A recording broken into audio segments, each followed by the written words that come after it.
आज धामी सरकार की कैबिनेट की बैठक। सचिवालय में सीएम धामी लेंगे बैठक। दोपहर 12 बजे से शुरू होगी कैबिनेट की बैठक। कई अहम निर्णयों पर हो सकता है मंथन। मुख्यमंत्री धामी की अध्यक्षता में बैठक का आयोजन। तो सचिवालय में सीएम धामी आज लेंगे कैबिनेट की बैठक। मुख्यमंत्री धामी की अध्यक्षता में बैठक का आयोजन। दोपहर 12 बजे से शुरू होगी कैबिनेट की बैठक। दोपहर 12 बजे से शुरू होगी कैबिनेट की बैठक। कई अहम निर्णयों पर हो सकता है मंथन। कई अहम निर्णय पर हो सकता है मंथन। मुख्यमंत्री धामी की अध्यक्षता में बैठक का आयोजन। मुख्यमंत्री की अध्यक्षता में बैठक का आयोजन। आज धामी सरकार की कैबिनेट की बैठक। आज धामी सरकार की कैबिनेट की बैठक। सचिवालय में सीएम धामी लेंगे बैठक।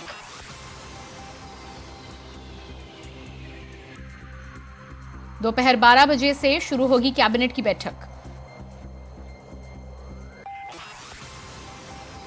और इसी खबर पर हमारे साथ देहरादून से संवाददाता अभय कैतुरा फोन लाइन पर जुड़ चुके हैं। जी अभय, जिस तरह से आज मुख्यमंत्री धामी की कैबिनेट की बैठक होनी है, क्या कुछ खास एजेंडा हो सकता है? मुख्यमंत्री पुष्कर धामी की अध्यक्षता में आज करीब 12 बजे बैठक शुरू होगी और तमाम जो मुद्दे चल रहे हैं, चाहे वो इन्वेस्टमेंट को लेकर हो, जो भागों के जो उनमें बदलाव, दीपावली आने वाली है, ऐसे में जो बोनस की सौगात है वो कर्मचारियों को मिल सकती है। इसके अलावा जो कहा जा सकता है कि कई प्रस्ताव है विभिन्न विभागों के, वो पूरे होते हुए नजर आ सकते हैं। क्योंकि पहले ये अगर बात की जाए तो ये जो बैठक थी वो अक्टूबर के तीसरे माह में होनी थी, लेकिन इसकी डेट चेंज हुई है और 30 अक्टूबर को ये जो कैबिनेट की बैठक, यानी कि आज ये बैठक होने जा रही है। तो तमाम मुद्दे रहेंगे, क्योंकि बीच में अगर बात की जाए तो मुख्यमंत्री के अहमदाबाद और मुंबई में रोड शो थे। ऐसे में काफी महत्वपूर्ण, माफ कीजिएगा, अहमदाबाद और जो ये है चेन्नई है, वहां पर उनके रोड शो थे, इस कारण इसे प्रस्ताव करना पड़ा। और जो ये बैठक 30 यानी कि बैठक में मुख्य जो चर्चा के विषय रह सकते हैं वो ये है, रिजर्व राजाजी टाइगर रिजर्व में जो कन्वेशन फाउंडेशन है उसका गठन किया जाए। साथ साथ जो पुरानी पेंशन से बदहाली है उसे वापस भी लाया जा सकता है, क्योंकि जो शिक्षक है काफी लंबे समय से आज इसका इंतजार कर रहे हैं और साथ साथ आज बहुत बड़ा प्रदर्शन भी शिक्षकों का होने वाला है देहरादून में। तो कहीं ना कहीं जो कई मुद्दे हैं, क्योंकि इन्वेस्टमेंट समिट होने वाली है दिसंबर माह में, तो कई पॉलिसी भी आज चेंज हो सकती है कि जिससे जो इन्वेस्टर है वो आसानी से यहाँ पर निवेश कर सके। साथ साथ जिस तरह से औद्योगिक नीतियां हैं उसमें थोड़ा बदलाव देखने को मिल सकता है। कई विभागों के कई प्रस्ताव है छोटे मोटे, उस पर मोहर लग सकती है। तमाम तरह की, क्योंकि दिवाली भी आ रही है, ऐसे में बोनस को भी घोषित किया जा सकता है। तो तमाम तरह के चीजों पे आज चर्चा होगी। और जी बिल्कुल तुषार, तो जिस तरह से आपने जानकारी दी कि कई अहम मुद्दों पर आज चर्चा हो सकती है, उस पर मंथन हो सकता है। इसके अलावा आपने जानकारी दी कि शिक्षकों का आज धरना भी होने वाला है, तो शिक्षक को लेकर जो खास तौर पर आपने बातचीत करी, क्या उसमें बैठक में कुछ फैसला निकलकर सामने आ सकता है? देखिए, पुरानी जो पेंशन है वो सरकार ने रद्द कर दी थी और ऐसे में जो शिक्षक थे उनकी आवाज थी कि दोबारा से ये पुरानी पेंशन है उसे दोबारा से नियम को लागू किया जाए। तमाम अगर प्रदेश भर में देखा जाए तो पिछले 2 महीनों से लगातार हम आंदोलन देख रहे हैं, या फिर कहा जाए कि जो रैलियां हैं शिक्षकों की वो लगातार नजर आ रही है पूरे प्रदेश भर में। ऐसे में जो सरकार है वो भी काफी चिंतित थी कि किस तरह से जो ये शिक्षक है उनकी मांग को पूरा किया जा सके। तो कहीं ना कहीं आज एक कहा जा सकता है कि बी प्लान भी बन सकता है कि किस तरह से जो शिक्षक है उन्हें मनाया जाए, क्योंकि आने वाले समय में लोकसभा चुनाव है। ऐसे में बहुत जरूरी होगा कि हर वर्ग के लोगों को अपने साथ जोड़ा जाए, क्योंकि सरकार लगातार कार्य कर रही है। ऐसे में जो पुरानी पेंशन के ऊपर भी कुछ कहा जा सकता है कि प्रस्तावित या चर्चा हो सकती है, लेकिन फिलहाल अगर ऐसा माना जाए कि पुरानी पेंशन दोबारा लाई जाएगी, ये काफी मुश्किल हो रहा है। जी बिल्कुल, तो पुरानी पेंशन को लेकर लगातार जिस तरह से प्रदर्शन चल रहे हैं, पुरानी पेंशन को लेकर मुख्यमंत्री ने भी कई बार कहा है, लेकिन आपका कहना है कि अभी मुश्किल हालात लग रहे हैं। बैठक कितने बजे से शुरू होगी और अब कितना समय बचा है? देखिए, 12 बजे से ये पूरी बैठक शुरू होगी। करीब 10 मिनट बाद ये बैठक शुरू होगी। करीब 1 घंटे तक ये बैठक चल सकती है और उसके बाद जो मुख्य सचिव होंगे वो पूरी बात रखेंगे, किस तरह के जो प्रस्ताव है वो बैठक में रखे गए और वो कौन सी मुहर है वो ये उसकी इन्वेस्टमेंट समिट होने वाली है, बहुत महत्वपूर्ण इन्वेस्टमेंट। उसके लिए लगातार रोड शो में करीब 60,000 से अधिक जो MOU है वो साइन हो चुके हैं। ऐसे में जो निवेश करता है, क्योंकि मुख्यमंत्री जी से कल परसों उन्होंने प्रेस वार्ता की थी और उन्होंने ये कहा था कि जो निवेश करता है वो जब पूर्व में ये कह रहे थे कि कुछ जो निवेश नीतियां हैं विभाग की वो चेंज होनी चाहिए। ऐसे में ये माना जा सकता है कि जो उद्योग नीतियां हैं उस पर विभिन्न विभागों की वो नीतियां चेंज हो सकती है। साथ साथ राजा जी टाइगर रिजर्व में जो कंजर्वेशन फाउंडेशन है बाघों को लेकर, या फिर कहा जा सके जो अन्य जीव जंतु है जो एक्सटिंक्ट यानी कि जो खत्म होने की तादाद पर है, उनको लेकर कंजर्वेशन के लिए बहुत लंबे समय से एक फाउंडेशन की गठन की मांग उठाई जा रही थी। उस पर आज मोहर लग सकती है।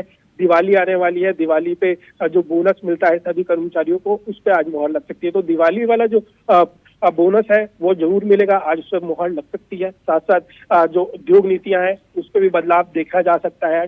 तो दो महत्वपूर्ण में हम कह सकते हैं कि में बदलाव आता है, लेकिन जो पेंशन को लेकर है फिलहाल अभी सरकार की तरफ नजर नहीं आ रही है। जी बिल्कुल तुषार, इसके अलावा जिस तरह से इन्वेस्टर्स मीट को लेकर बातचीत करें, मुख्यमंत्री पुष्कर सिंह धामी ने पिछले दिनों अधिकारियों को फटकार भी लगाई थी इंफ्रास्ट्रक्चर के मामले में, सड़कों के मामले में जो काम अभी तक अधूरा रह गया है। क्या इस मामले में भी जल्द काम को लेकर आज कुछ इस पर बातचीत हो सकती है, क्योंकि दिसंबर माह में अब कुछ ही समय बचा हुआ है? जी हाँ, बिल्कुल। जिस तरह से अगर डेवलपमेंट की बात की जाए तो पूरे देहरादून को सजाने की जो तैयारियां हैं, पूरे उत्तराखंड को सजाने की, क्योंकि बहुत सारे निवेशकर्ता यहाँ पर आएंगे, पूरे विदेशों से यहाँ पर लोग आएंगे और ऐसे में देहरादून की जो छवि है उसे मेंटेन करनी पड़ेगी। उत्तराखंड की जो छवि है, संस्कृति है, या देवभूमि की जिस तरह से पौराणिक संस्कृति है, उसे मेंटेन करके या फिर उसको उसे कहा जा सकता है कि उसे लोगों को दिखाना होगा, क्योंकि विदेश के निवेशक जब भी यहाँ पर इंटरेस्ट करेंगे कि वो निवेश कर सके। ऐसे में बहुत जरूरी है कि एक अच्छा इम्पैक्ट वो उत्तराखंड से लेके जाए।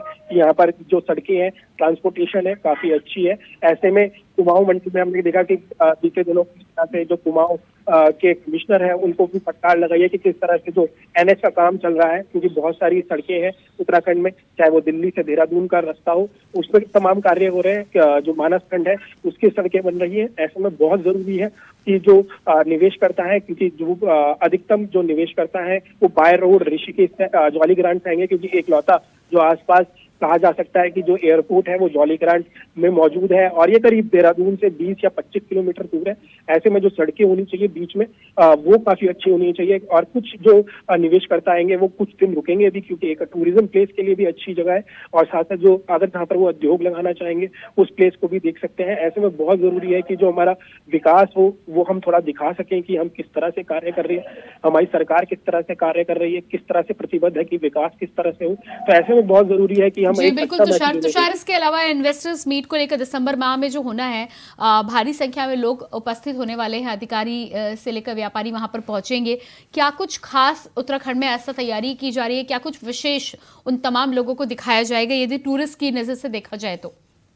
देखिए, अगर पूरे देहरादून की बात की जाए, जगह जगह पेंटिंग का काम शुरू हो जाएगा। जो संस्कृति है या फिर कहा जाए जो जिस तरह से परंपरा है वो झलकाने की कोशिश की जाएगी पेंटिंग के माध्यम से। साथ साथ जो सड़कों के चौड़ीकरण का कार्य है वो भी बहुत तेजी से चल रहा है। जो सड़कें हैं उन्हें चौड़ीकरण किया जा रहा है ताकि जो भीड़ भाड़ हो, ताकि जो स्थानीय लोग हैं उनको भी दिक्कत ना हो और जो VVIPs आएंगे उस वक्त उनको भी दिक्कत ना हो। तो दोनों को देखकर अभी फिलहाल जो सरकार है वो चल रही है। साथ साथ ये दिखाया जा सकता है कि FII जो काफी पुराना है उत्तराखंड में, उसकी झलकियां दिखाई जा सकती है। साथ साथ कहा जा सकता है कि जो बद्रीनाथ, केदारनाथ, 4 धाम तो फिलहाल उन्हें ले जाया नहीं जा सकता, लेकिन कुछ अगर निवेशकर्ता वहां पर जाने के लिए इच्छुक होंगे तो वहां भी भेजा जा सकता है। क्योंकि उत्तराखंड देवभूमि की बात की जाए तो मंदिरों का पूरा प्रदेश कहा जाता है। ऐसे में कई मंदिर हैं, ऐसे में उनके दर्शन किए जा सकते हैं। नीम करोली बाबा की बात की जाए, काफी प्रसिद्ध मंदिर है। कई विदेशी वहां पर आते हैं, बड़े बड़े स्टार्स जो विदेशी होते हैं वहां पर जाके प्रवास करते हैं। ऐसे में कुछ निवेशकर्ता वहां भी जा सकते हैं। तो कहीं ना कहीं जो उत्तराखंड की मंदिर है, मठ है, साथ साथ जो पौराणिक FRI जैसी चीजें हैं, फॉरेस्ट रिसर्च ऑफ इंडिया, वहां पर भी जा सकते हैं। तो तमाम जो कोशिश की जाएगी कि जो पारंपरिक चीजें हैं वो दिखाई जाए। ऋषिकेश जिस तरह से गंगा आरती भी दिखाई जा सकती है, क्योंकि एक महत्वपूर्ण चीज है, क्योंकि ऋषिकेश और हरिद्वार में ही गंगा आरती होती है। ऐसे में निवेशकर्ता को ये भी दिखाया जा सकता है। टूरिज्म से रिलेटेड जितनी भी चीजें हैं वो उन्हें दिखाई जा सकती है, क्योंकि उत्तराखंड टूरिज्म को लेकर एक कहा जा सकता है एक हॉटस्पॉट हो सकता है कि निवेशकर्ताओं के लिए, और निवेशकर्ता इसी में इंटरेस्ट करेंगे। ऐसे में आज जी। जो कैबिनेट की बैठक होगी तो कई विभागों के जो उद्योग नीतियां हैं उसे जी, तो शायद संपर्क हमारा यहाँ पर टूट गया है। हमारे साथ तुषार जुड़े हुए थे, लगातार जानकारी दे रहे थे। आज 12 बजे पुष्कर सिंह धामी की कैबिनेट की बैठक होनी है। कैबिनेट की बैठक में कई अहम फैसलों पर मंथन किया जाएगा। इसके अलावा जानकारी हमारे संवाददाता दे रहे थे कि दिवाली बोनस को लेकर आज कुछ घोषणा हो सकती है। इसके अलावा इन्वेस्टर्स मीट को लेकर जो तमाम तैयारियां हैं उनका जायजा लेने के साथ ही साथ तैयारियों को और जोर देने की बातचीत भी हो सकती है, मंथन हो सकता है। कई अहम मुद्दों पर बातचीत होगी, शिक्षक को लेकर और उसके अलावा पुरानी पेंशन को लेकर भी बातचीत इस बैठक में आज की जा सकती है।